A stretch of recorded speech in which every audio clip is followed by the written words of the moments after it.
Australia టూర్లో team India వైఫల్యంతో BCCI కొన్ని rules తీసుకొచ్చింది. ఆటగాళ్లకు సంబంధించి ఇకపై కఠినంగా వ్యవహరించాలని నిర్ణయించింది. ఆటపై మరింత ఫోకస్ పెట్టే విధంగా కొన్ని రూల్స్ అమలు చేయబోతుంది. దీనిలో ముఖ్యంగా క్రికెటర్ల వెంట వారి కుటుంబ సభ్యులు ఉండడంపై కొన్ని ఆంక్షలు విధించాలని భావిస్తుంది. దీనిపై ఇప్పటికే ఆటగాళ్లకు సమాచారం ఇవ్వగా చాలామంది ప్లేయర్స్ వ్యతిరేకంగా ఉన్నట్టు సమాచారం. తాజాగా ఇంగ్లాండ్ జట్టు కెప్టెన్ జోస్ బట్లర్ బీసీసీఐ కొత్త రూల్స్ను తప్పుపట్టాడు. ఆటగాళ్ల వెంట కుటుంబ సభ్యులు ఉండాల్సిందేనని అభిప్రాయపడ్డాడు. కుటుంబ సభ్యులు వెంట రావడం వల్ల ఆటగాళ్ల ప్రదర్శనపై ఎలాంటి ప్రభావం ఉండదని బట్లర్ వ్యాఖ్యానించాడు. కుటుంబమే తమ తొలి ప్రాధాన్యతగా బట్లర్ చెప్పుకొచ్చాడు. వారు వెంట ఉంటేనే ఆటను ఆస్వాదించేందుకు అవకాశం ఉంటుందన్నాడు. విదేశీ పర్యటనలో ఆటగాళ్ల భార్యలు కుటుంబ సభ్యులు వెంట ఉండడం వల్ల ఆటగాళ్లు దృఢంగా ఉంటారని బట్లర్ అభిప్రాయపడ్డాడు.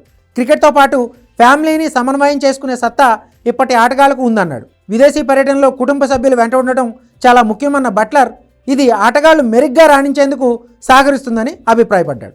విదేశీ పర్యటనల వల్ల ఆటగాళ్లు ఇంటికి దూరంగా ఎక్కువ రోజులు గడపాల్సి వస్తుందని గుర్తు చేశాడు. మరోవైపు భారత మాజీ ఆటగాళ్లలో కొందరు బీసీసీఐ రూల్స్ను సమర్థిస్తే మరికొందరు వ్యతిరేకిస్తున్నారు.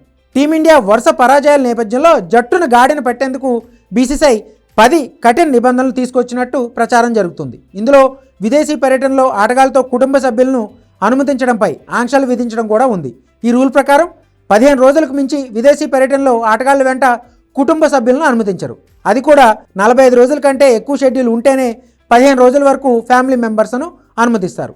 ఇక ఆటగాళ్లకు ప్రైవేట్ వెహికల్స్లోనూ వ్యక్తిగత ప్రయాణాలు చేయడం కూడా కుదరదు. టూర్లో ఉన్నన్ని రోజులు ప్రాక్టీస్కు అలాగే మ్యాచ్లకు కూడా టీం బస్సులోనే వారంతా ప్రయాణించాల్సి ఉంటుంది. అలాగే అందుబాటులో ఉంటే ప్రతి ప్లేయర్ దేశవాళీ క్రికెట్ ఆడాల్సిందేనని కూడా బీసీసీఐ రూల్ తెచ్చింది. ప్రస్తుతానికి ఈ రూల్స్పై బీసీసీఐ అధికారిక ప్రకటన చేయాల్సి ఉంది.